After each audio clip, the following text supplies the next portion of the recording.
Hello, you are listening to an episode of Trade Talks, a podcast about the economics of trade policy. I'm Samaya Keynes, the Europe economics editor for The Economist. And I'm Chad Bown, a senior fellow at the Peterson Institute for International Economics. In this episode, we are going to talk about how to tax multinational companies. We are going to ask the question, when companies operate in several countries, who should get to tax their profits? And how much should that tax be? Should there be a minimum rate? Right now, more than 130 countries are trying to come up with answers to those big questions, and they are edging towards a solution. On Saturday, June 5th, the G7 finance ministers agreed to push for a minimum tax of at least 15%. That's a necessary condition for a deal, but nowhere near enough. There is a lot more that still has to be agreed by a lot more countries. All will be explained. And to help us do that, we will hear from Sunita Jogarajan of Melbourne Law School. We'll also be joined briefly by Alex Parker of Law 360, the newswire for business lawyers. We will be joined by Gabriel Zuckman, Professor of Economics at the University of Berkeley, California. And we'll hear from Joy in Dubai, who is currently doing her PhD and has worked for various charities and advocacy groups on the topic of tax. To explain what's going on now, you have to understand the principles of a tax system that was set up a century ago. We asked Sunita Jogarajan what happened. So 100 years ago, it was at the end of the First World War. So that was the environment that we were in. And so it was really a concern about countries needing capital to rebuild after the war. And the idea was that capital had to come from international investors. You needed cross-border investment. And the thinking at the time was that cross-border investment was not happening because of double taxation, that investors were being taxed in their home country as well as in the country where they invest.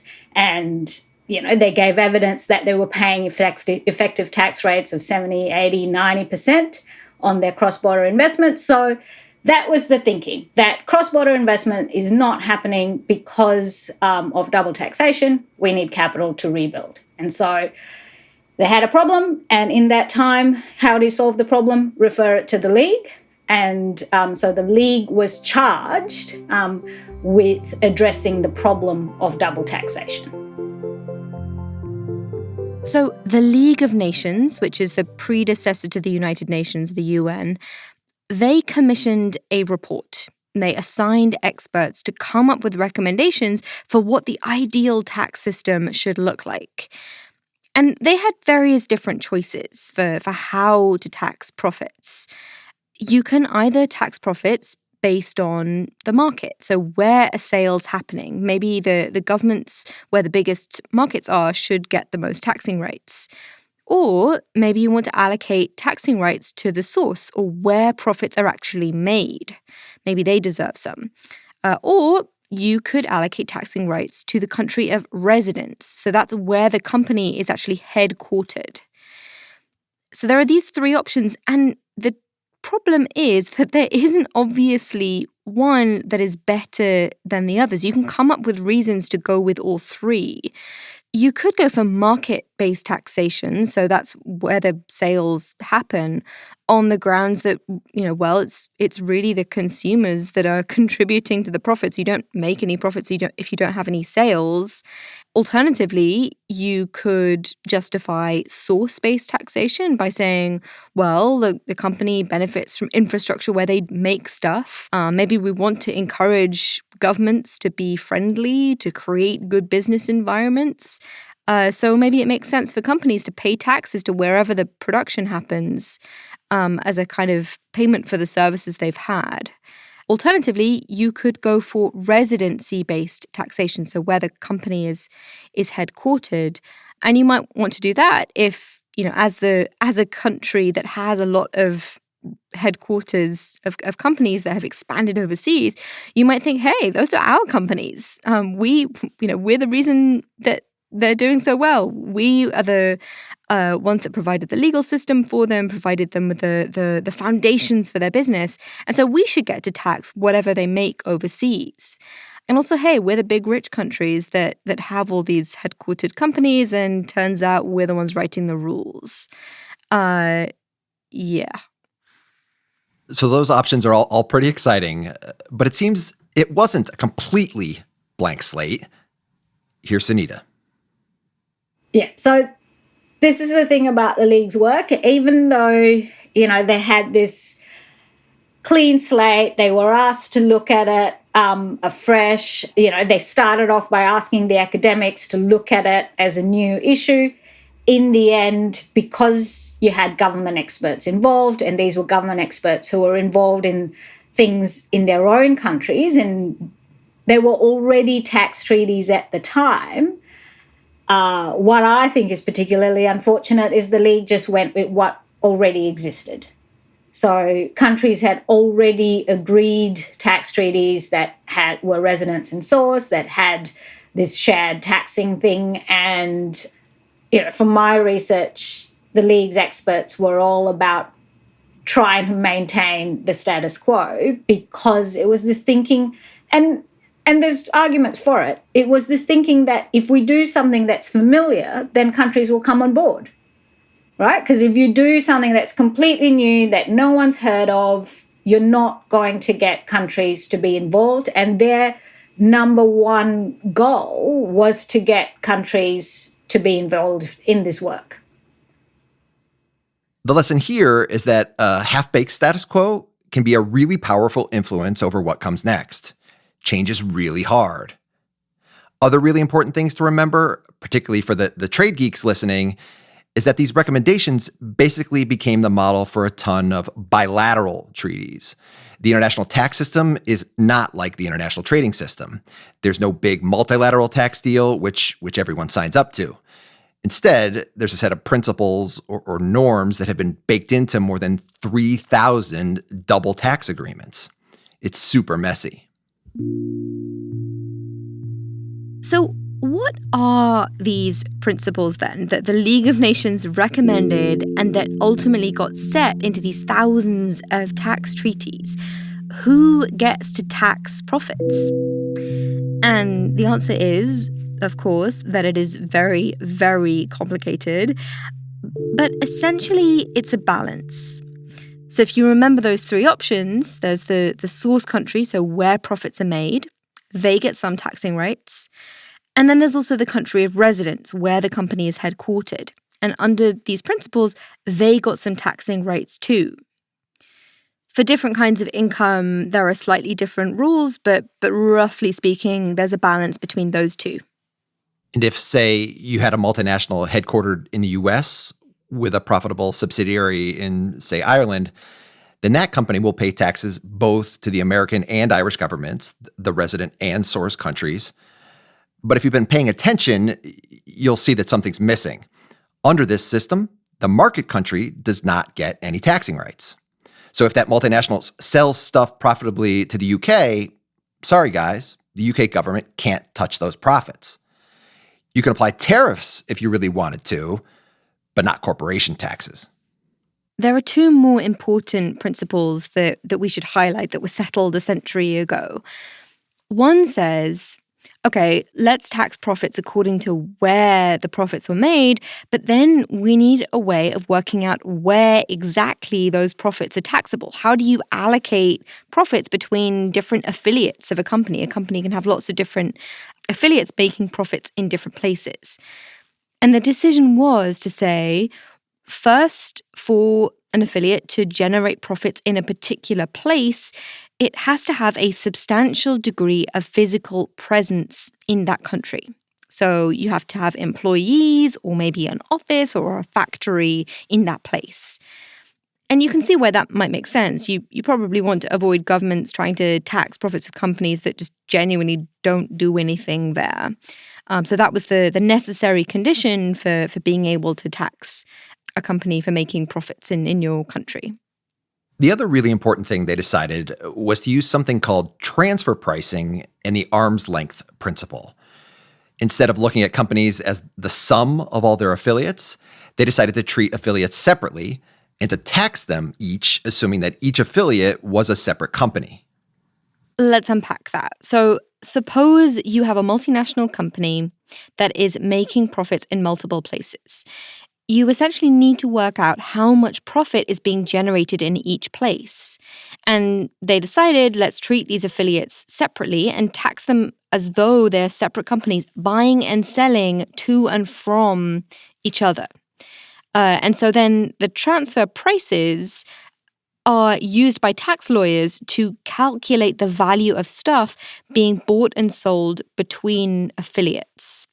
So the arm's length principle says that those prices have to be equivalent to the ones that you would see if the companies were actually separate companies altogether, not owned by the same parent company, not part of the same multinational, as though they were operating on the open market. To go through an example, suppose you've got a multinational making cars with an affiliate making the parts in the United States and an affiliate in Mexico that then assembles them. Under these principles, the assembling affiliate is going to have some revenue coming in from selling the cars, but it's going to have costs associated with getting the inputs from its Mexican affiliate. Under these principles, for tax purposes, they're going to have to value those costs, assuming that the parts could have come from any part supplier and not the one in its sister affiliate. This all sounds very complicated, and it is, but the headline is that multinationals are taxed based on a combination of where they report making their profits, which requires a physical presence, and where they're headquartered, but not based on where they make their sales. And their tax bill is calculated treating their affiliates in different countries separately, based on prices that are supposed to be equivalent to the ones you'd see on the open market. So that's the system, and it's pretty much been in place for 100 years. And 100 years is a long time. And over that time, some problems have begun to emerge. Basically, companies have been able to game the system to pay less tax than governments and their voters want them to pay. Now, remember, companies' tax bill depends partly on the source of their profits or where they say that those profits are being made. And that gives companies quite a bit of flexibility. They can move the source of their profit, so factories and workers, to low-tax places. And in some cases, they can do some funky accounting so that on paper, they've essentially moved the source of their profits to tax havens. Here is Gabriel Zuckman. The main problem with the current system of international taxation is that there is widespread profit shifting by multinational companies to tax havens. So what this means is that it's very easy today for big companies to produce stuff in the US, in Germany, in China, and then at the end of the day to pretend that their profits have been made in Ireland or in Bermuda, where the corporate tax rate is 0%, and in other low tax places. There are a few ways that this profit shifting can happen. One is through manipulating transfer prices. There, the aim is to make costs in high tax places look bigger and reported profits, therefore, there look smaller. And revenues in low tax places look bigger, while the reported profits there also look bigger. Here's Gabriel again.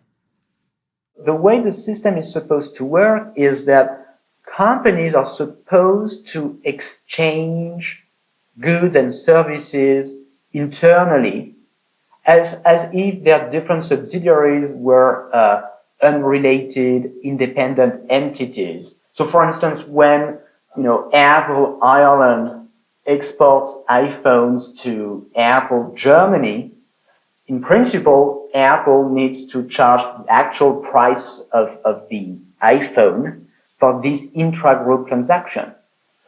But once you've understood this, you can very easily understand the problem. The problem is that because the tax rate is way lower in Ireland than in Germany, there is an incentive for Apple to charge a very high price for this transaction, to sell the iPhone at a very high price to Apple Germany.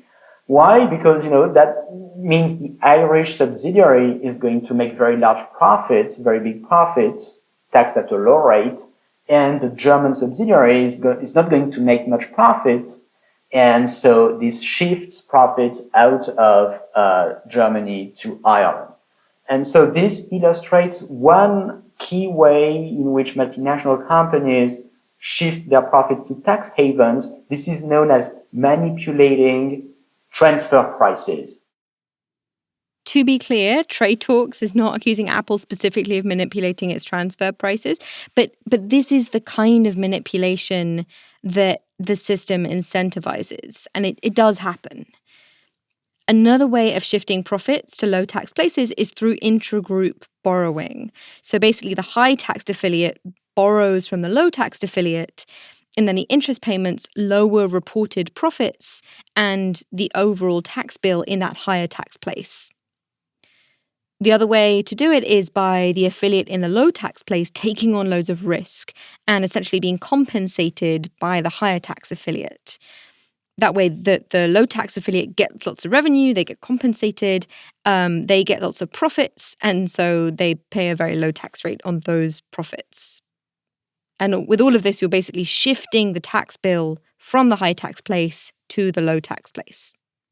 And the third and perhaps the most important channel is the strategic location of intangibles in tax havens. So again, a simple example is useful. The most striking example is the case of, I think, Google.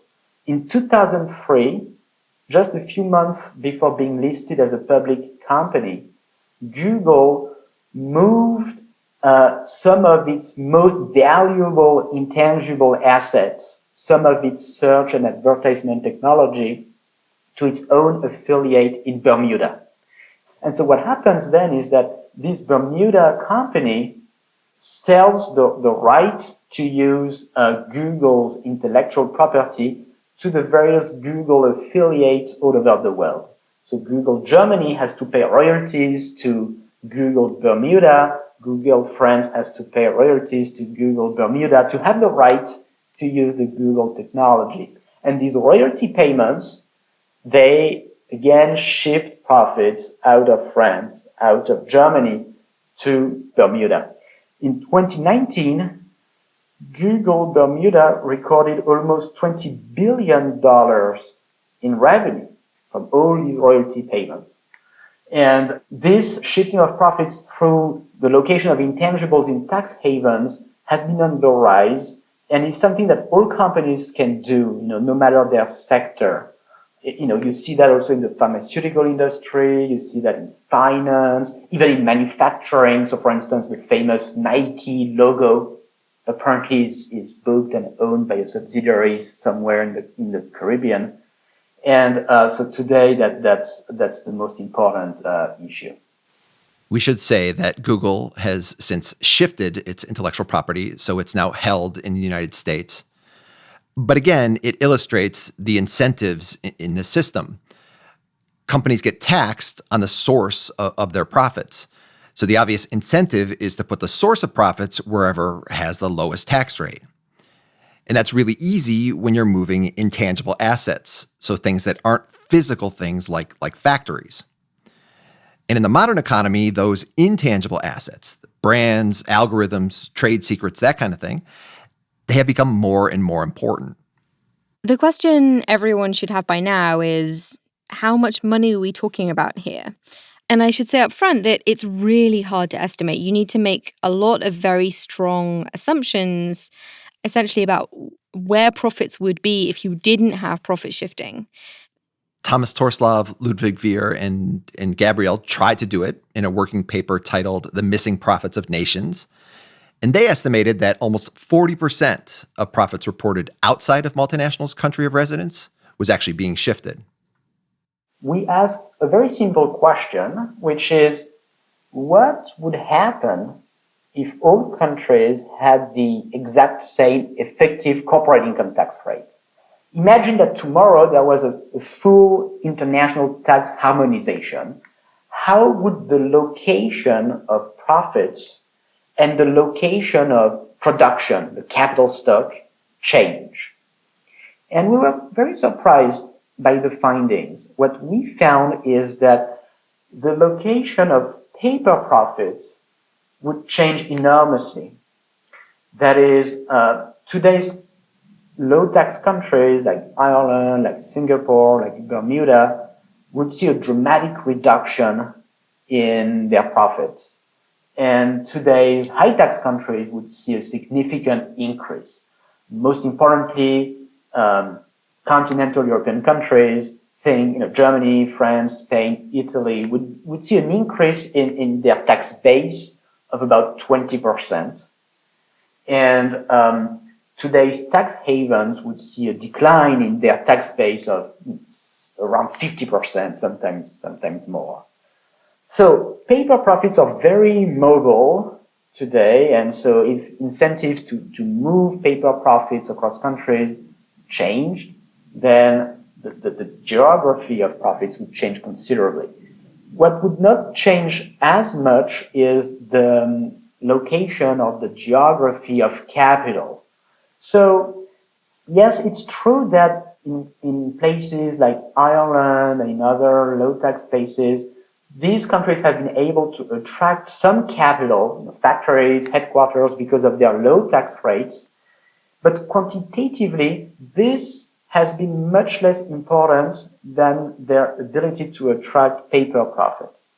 So that if the tax rate of Ireland was harmonized with the tax rate of other countries, yeah, some activity would move out of Ireland, but it would not be, if you look at tax havens globally, the mobility of capital is an order of magnitude lower than the mobility of paper profits. So multinational companies shift around $700 billion in paper profits each year. And they move capital to low tax places, but the implied change in the location of profits is one order of magnitude smaller than that. So that was an interesting and quite surprising finding. Another finding we had is that we found that US multinationals are particularly aggressive when it comes to using tax havens. So if you try to allocate the global amount of shifted profits, $700 billion each year, to the parent companies. So are they US multinationals, are they German multinationals or French multinationals, that these companies that shift profits to tax havens, where are they headquartered? And we found that about 50% of the globally shifted profits are shifted by US multinationals, and about 25-30% by EU multinationals. But by far the most aggressive multinationals are US multinationals. And it's not, sometimes people have a view that this is mostly a phenomenon in the tech industry, and it's true that you have a number of prominent cases that involve companies like Alphabet, like Apple and Facebook. But in fact, profit shifting seems to be an across-the-board phenomenon. So that is, you look at the pharmaceutical sector, you look at finance, you look at manufacturing. Yeah, companies in all these sectors, they do book profits in tax havens. All this shifted profit means that governments in places like the US, France, or Germany, they get to tax less profit than they otherwise would. The estimates in that paper suggest that that reduces the corporation tax rate by roughly 10%. There are other estimates out there. In 2015, the OECD estimated that all of this very legal profit shifting, all of that reduced corporation tax receipts by between 4 and 10%. That's between $100 and $240 billion. That's profit shifting, but there's another way that the system basically leaked tax. When companies can shift the source of their profits to wherever has the lowest tax rate, governments have an incentive to offer the lowest tax rate to try to attract them. So governments feel like they have to offer lower and lower tax rates to pull in foreign investment, and the result is a race to the bottom. This race to the bottom has been happening for decades. In 1985, the average headline corporation tax rate was 49%. In 2018, it was 24%.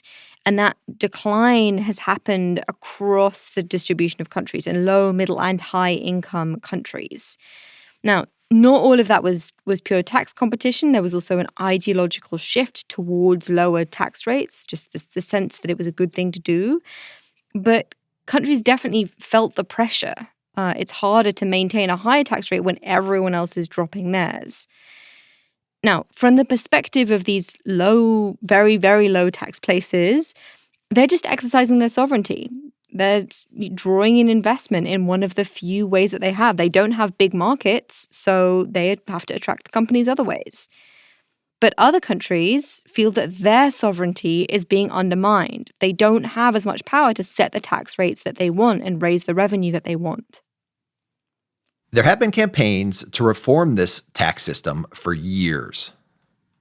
There were discussions in 2013. There was the 2013 Base Erosion and Profit Shifting Project, where essentially a bunch of governments came together at the OECD and said, we need some new rules. But what they were trying to do was make the existing system better. They were trying to close the most egregious loopholes. They weren't going for very fundamental reform. And so they reached an agreement in 2015, great, thumbs up, did some really important things like more information sharing. But because they weren't going for this really deep reform, there were certain problems, the ones that we've just described, that were left unfixed. And as well as these unsolved problems, what you saw is countries starting to take matters into their own hands. Essentially unilateral action in the absence of a broader deal. So in some cases, there were governments who essentially thought multinational companies were shifting profits too aggressively, and they started effectively demanding corrections. So these are called diverted profits taxes. So the UK, Australia has one. And as you can imagine, from the perspective of the multinationals dealing with all of this is not fun at all. You can see that it's better to have some kind of coordination, some new rules, rather than governments deciding in an ad hoc, an uncertain way when they think that tax bills need to be increased. The other thing that governments have been doing, especially recently, is applying unilateral digital services taxes, or DSTs. And these are the ones primarily against the big internet companies. The French went really hard on theirs. They actually called it the GAFA tax for Google, Amazon, Facebook, and Apple. And they were framed as a way of making these big tech companies pay their fair share. Here's Alex Parker.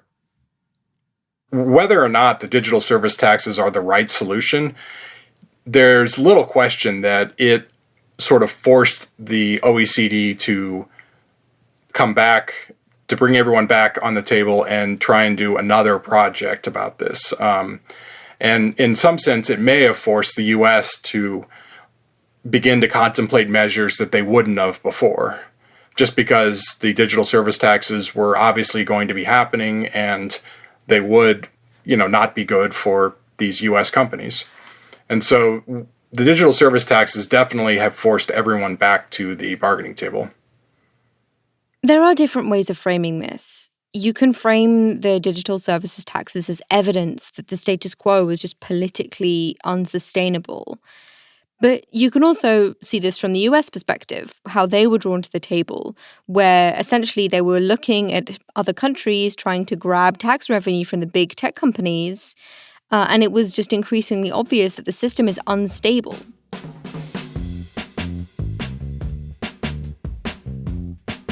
There are now 139 countries trying to come up with a common solution to this problem, and they're hoping to get a deal in July.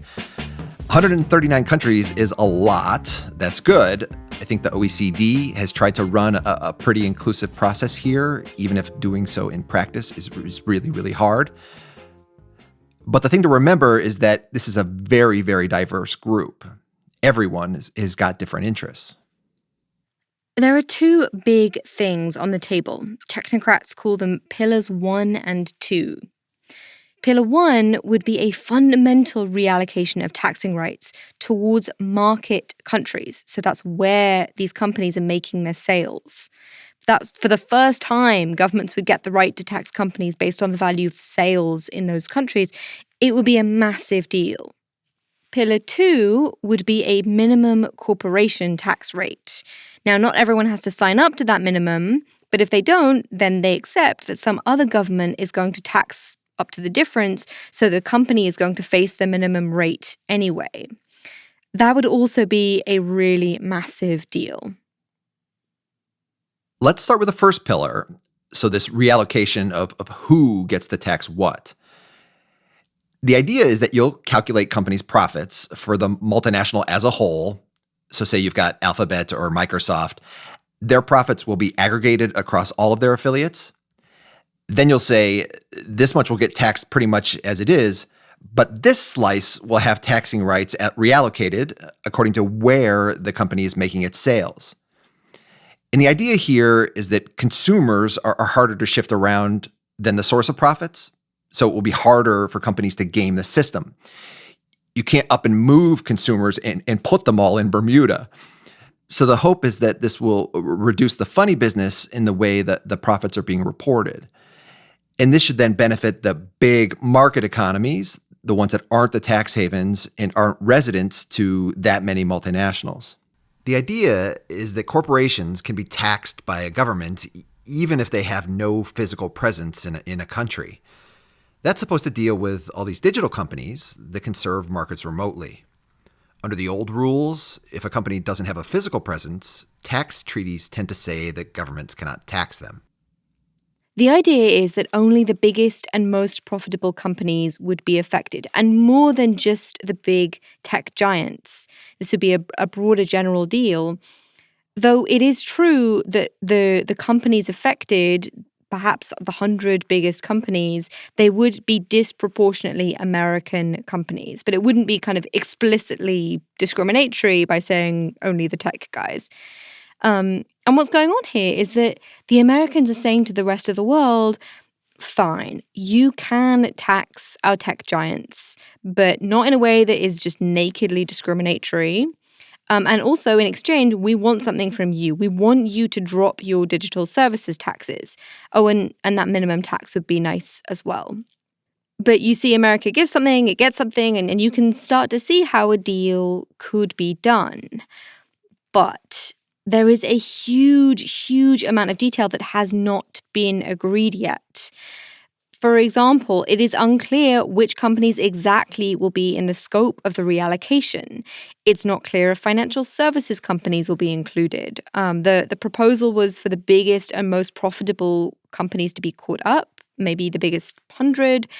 Now, that would be using numbers like a revenue threshold of 20 billion euros, but the definition of profitable isn't yet clear, and that can really matter. You can have different companies caught up depending on the definition of profitability that you use.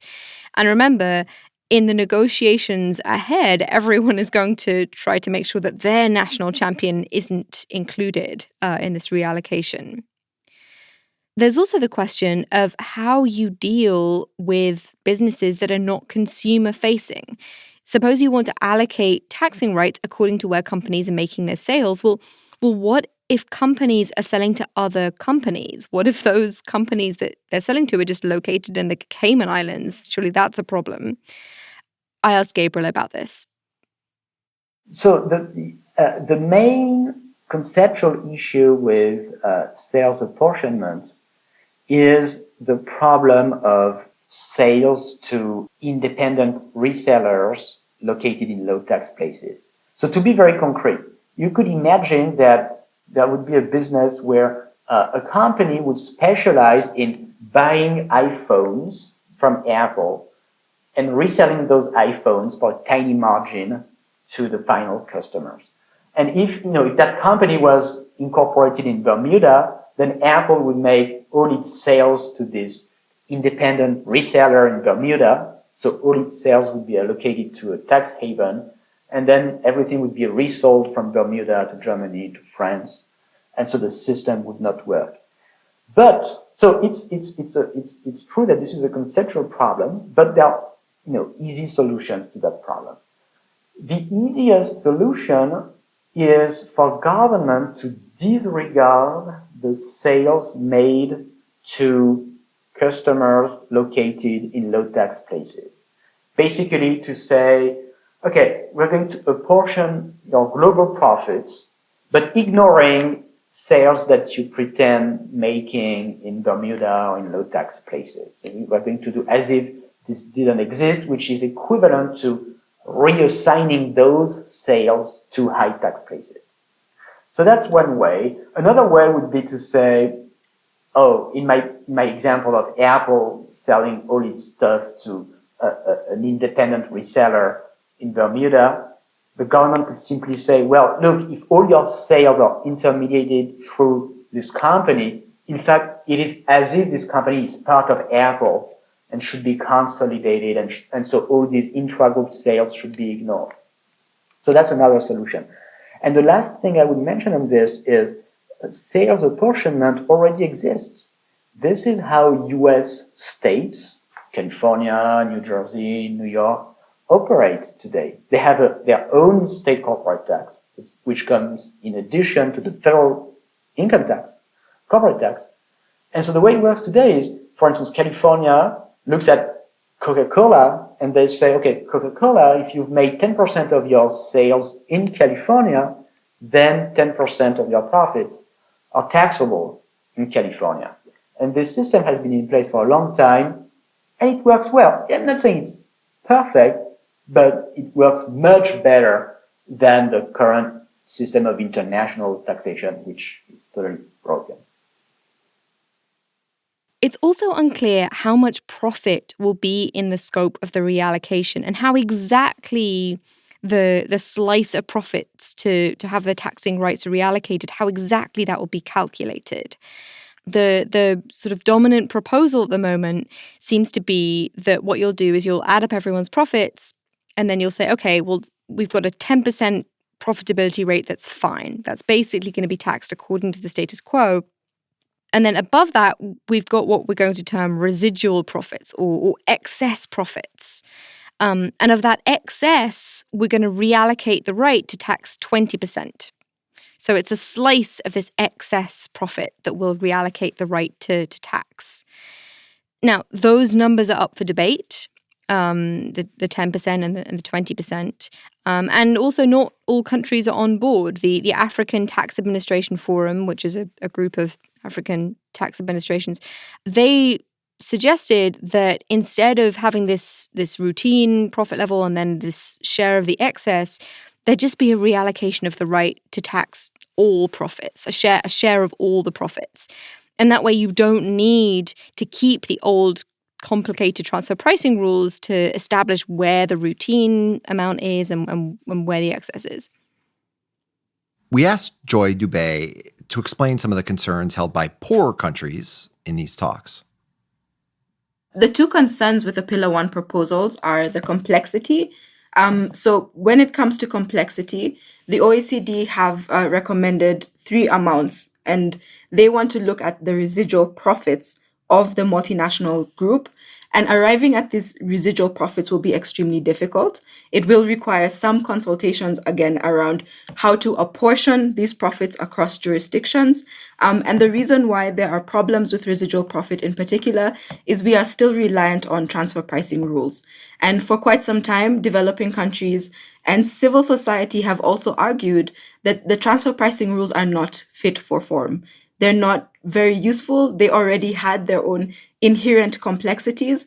And so we are combining two extremely complex processes to come up with what is now amounting to Pillar 1. The second concern has to do with the amount of revenue that ultimately smaller jurisdictions will realize from this proposal. And this has best been articulated by the Africa Tax Administrators Forum, who have expressed concerns about the ability of African countries to realize significant profits or revenue from this particular proposal. And really what it is about is using residual profits is unlikely to provide very much for market jurisdictions that have much lesser factors like users and customers if we use those factors, right? And we now need to look at total profits rather than residual profits. And I think this is an important argument and an important area of focus because we're moving away from using transfer pricing to determine the residual profits. Poorer countries are particularly dependent on corporation tax revenues, mainly because they raise less revenue from other types of tax. So this really matters to them. Now, in a way, if you think there are fundamental problems with transfer pricing, the incentive just can't work, then it is strange to say, hey, let's just use it to allocate the right to tax some profits and only reform the right to tax a slice of the excess profit. Now, I have a lot of sympathy with that. The issue is really political. It's essentially a non-starter for the bigger, richer countries that benefit more from the status quo. So from their perspective, this reallocation is only really meant to apply to the excess profits, the crazy high profits that you tend to see associated with companies with lots of intangible assets, not to all profits. And essentially, the issue is that you have some countries that are very reliant on corporation income tax from a very few national champions.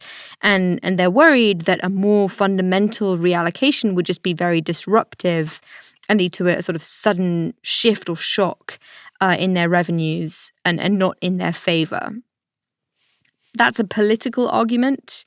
The economic argument that you should go for something neater and you should really be just considering divvying up the right to tax all profits, I think is a good one. It is true that the way the talks are going, this reallocation really wouldn't raise all that much revenue. The OECD impact assessment published last September suggested it might raise $5 to $12 billion in revenue. The Biden administration proposed a slightly different version with the idea that it would raise about the same amount. That's really not very much, especially when you divide it up among 139 countries. And there really are lots more massive unanswered questions. The Americans, for example, want there to be some kind of way of resolving tax disputes that is binding so that companies get tax certainty. But developing countries are not happy about that at all. It's seen as an affront to their sovereignty. And I think underlying that is the fear that they would be on the losing end too often. They would be told, nope, your tax decision is wrong. You have to retract that.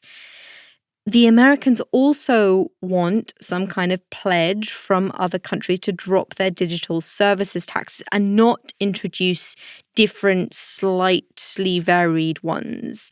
And the issue is that you have to come up with some language. You have to come up with some pledge. I will not introduce a digital services tax in future. But how do you define a digital services tax? If the language is too broad, then you really start restricting government's flexibility, sovereignty, etc. But if it's too narrow, then other countries just carry on introducing unilateral measures through the back door.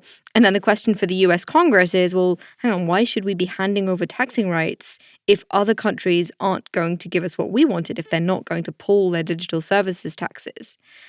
Then there's the question of who loses their right to tax. So the idea is that you want to allocate the right to tax based on where companies make their sales, but who's going to lose their right? Where does that right get allocated from? You can't just write down a list of tax havens that you don't like. It's going to need to be principles-based. And that means that some non-tax havens could end up losing some taxing rights, and you can bet that they will resist that.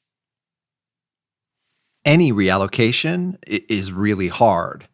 It's basically a zero-sum game. You also really need all countries to agree. Otherwise, companies are going to find themselves in the middle of multiple attempts to tax the same slice of profit. What's going to happen is that they're going to be taxed, and they're not going to get a tax credit for the tax they paid in a foreign country. And you also need multilateral agreement so that you can override all of those thousands and thousands of bilateral tax treaties. So yeah, we need a multilateral deal. And, I've been watching the WTO for long enough to be aware that occasionally multilateral agreements can be a little bit tricky. We will see how this one goes. Yeah. But now let's talk about Pillar 2, the minimum tax, the one getting all the headlines, probably because it's a bit easier to explain, but also because, as the proposals stand, this is the bigger one. It raises much more revenue. Yep, it's much bigger. The OECD has estimated that a minimum tax could raise corporate tax revenues by 2.7%, and that's excluding the United States, which already has a sort of minimum tax. The basic idea is to say, hey, those 0% corporate tax rates are kind of harmful. They distort incentives and mean that countries that want to raise revenue face pressure to reduce their rates.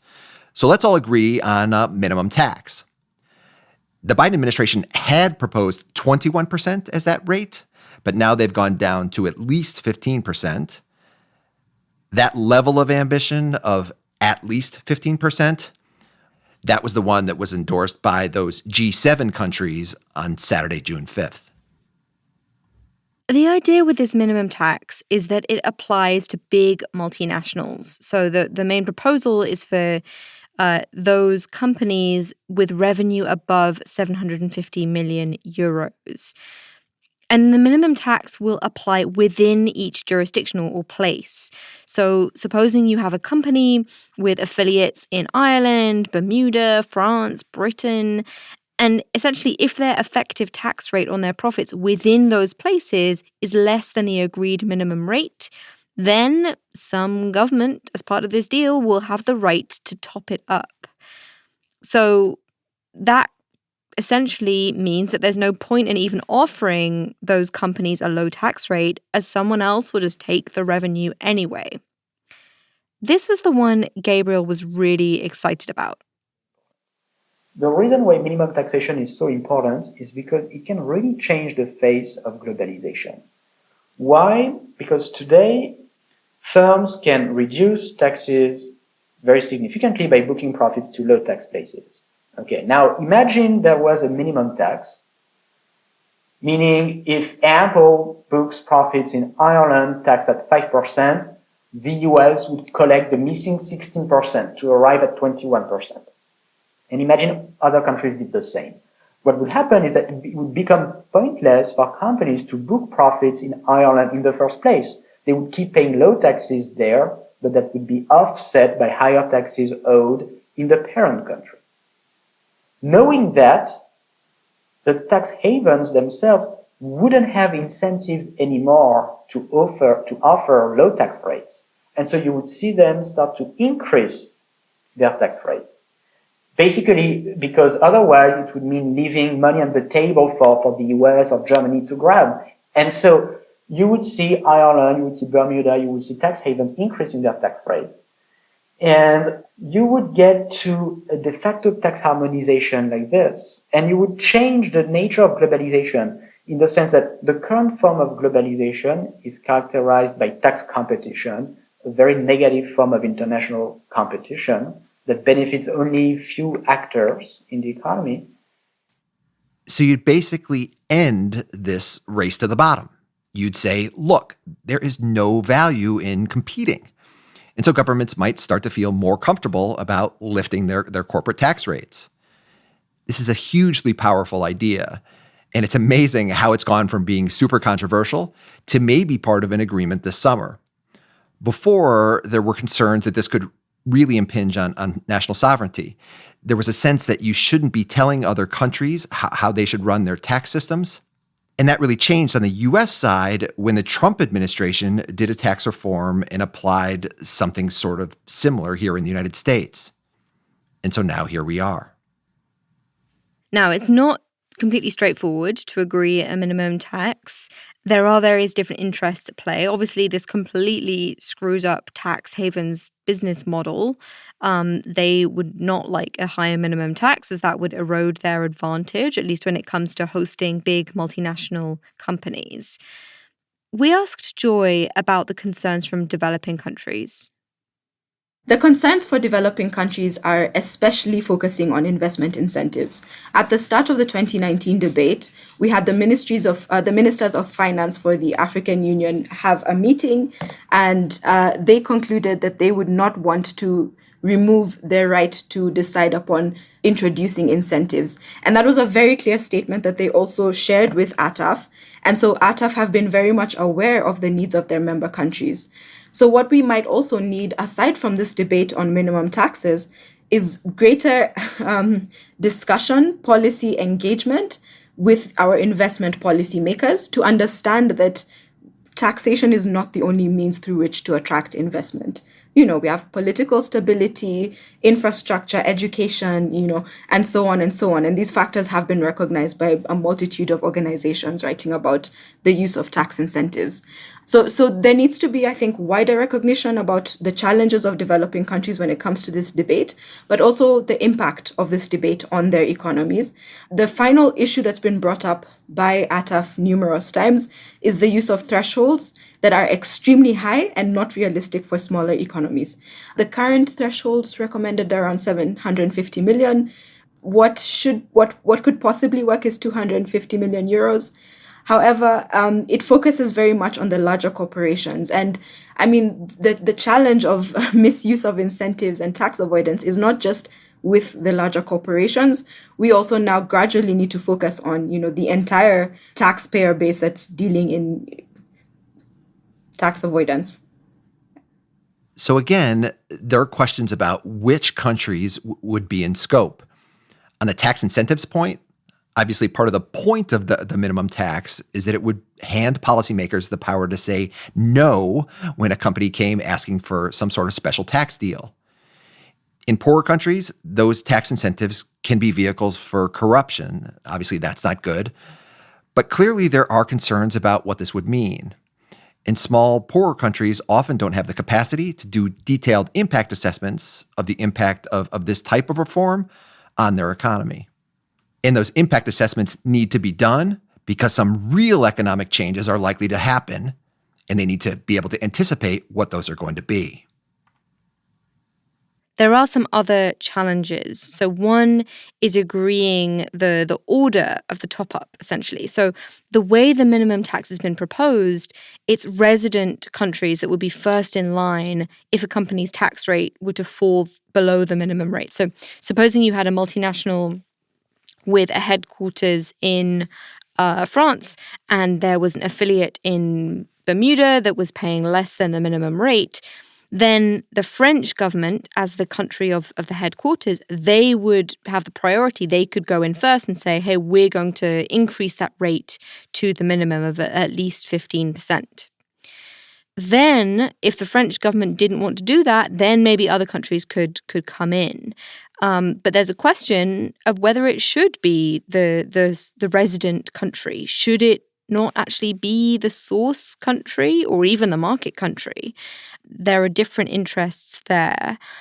Now, given the power dynamics, I would have thought that it was probably going to end up as the residents' countries, just because big, rich countries tend to get their way. But there are many countries who will not be happy with that outcome. And, we don't know how exactly tax rates would respond. So it's possible that Bermuda would say, oh, okay, fine, we'll just increase our rate to the minimum. But if they don't, then obviously that ordering benefits those countries. It benefits the countries with lots of multinationals headquartered there. So places like the US, Britain, Germany, France, Japan.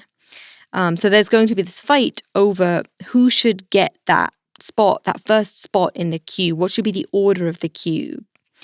Now, you hear this argument that this doesn't really matter because governments will just increase their tax rate, so companies won't ever face a rate below the minimum. There won't be anything to top up. And then the counter-argument is, well, if that's true, then fine, just let the source countries take that spot then, if it's so meaningless. We'll see how that plays out. Like the reallocation of taxing rights in Pillar 1, agreeing on the minimum tax in Pillar 2 could also be really tricky. There is a difference, though, that countries can go unilaterally, and apply a minimum rate on resident companies, so sort of like what the United States just did. So if the OECD talks do crash and burn, maybe we'll see governments doing just that. Maybe. There are some obstacles, though. I think the place where you'd most expect to see that minimum tax applied would be from within the EU. But there's this big problem with intra-EU dynamics. There's this real desire to move multilaterally, or else it's going to be really difficult to overcome resistance from the likes of Ireland and Hungary, which themselves have very low tax rates. And so essentially there's an attempt to say, well, look, let's use this global deal that can apply pressure.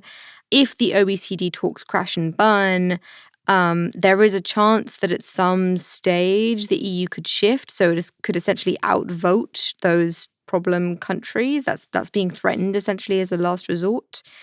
But for now, they really want to move together.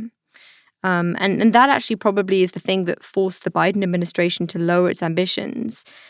They really wanted a 21% minimum tax, and that got lowered to at least 15%. And I think a big contributor to that was the political realities in the EU. 21% was just too high for the havens there. So there's a real constraint that's applying. I'll be watching that for sure. Next up is the G20, and negotiations at the inclusive framework there should really heat up. And hopefully there will be a deal in July. Hopefully, because I think, as we'll all agree, this is one of the longest trade talks episodes ever, and I have not got the emotional strength to do another one. Right. But even after there is potentially a huge deal at the OECD, a high-level deal, it could take years to implement. You could also end up with some countries not implementing what is agreed. The US Congress can be pretty tricksy, so it's possible that the US signs up to something in principle and then doesn't follow through with all the details. But hey, we are trade people. We are battered by years of disappointment. We keep our expectations low. But, if you want to have some hope, then good on you. I have hope. But with that, I think we should wrap it up. A huge thank you to Sunita Jogarajan at Melbourne Law School, to Alex Parker of Law 360, the newswire for business lawyers, to Gabrielle Zuckman, professor of economics at the University of California, Berkeley, and to Joy Dubai at the Institute for Austrian and International Tax Law. Thanks to everyone I spoke to who I will not name. Thank you to the people at the OECD, the negotiators, the tax experts. I am so grateful to all of you. Do check out my pieces on The Economist. They're on my Twitter feed. And thanks, as always, to Colin Warren, our audio guy. Do follow us on Twitter. I'm at Samaya Keynes. And I'm at Chad Bown. And we're on @trade__talks. That's not one but two underscores, @trade__talks.